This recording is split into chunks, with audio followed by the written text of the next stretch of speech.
तुम्ही म्हणतात की विषयाचे मांडतो, कुठले विषय असे तुम्ही मांडले? नाही, बरेच विषय आहेत ना, जसं की म्हणजे पवारांच्या पासून खालीपर्यंत.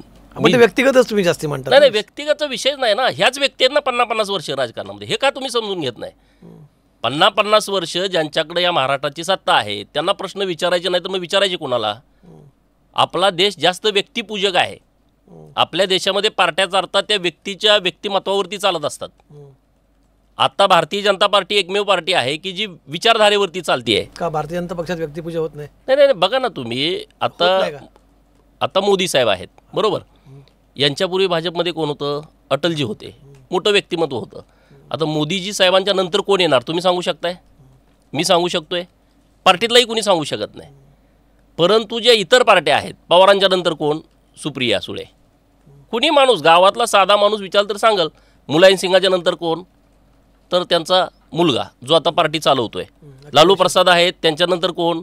त्यांचा तेजस्वी यादव नावाचा मुलगा, तो आता पार्टी चालवतोय. हे व्यक्तीवरती अवलंबून पार्ट्या आहेत. आता पवारांची पार्टी व्यक्तीवरती अवलंबून आहे, ती काय अशी विचारधारेवरती अवलंबून नाही, कुठल्या प्रश्नावरती अवलंबून नाही. आता गांधी घरानेच तुम्ही काँग्रेसचं बघताय, पंडित जवाहरलाल नेहरूंच्या पासून आज त्यांच्या घरातलेच दुसरा कोणी चेहरा नाही ना.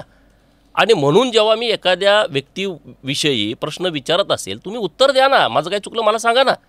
मग तुझी लायकी काय, तू कोण विचारणार, हे त्याचं उत्तर नाही ना.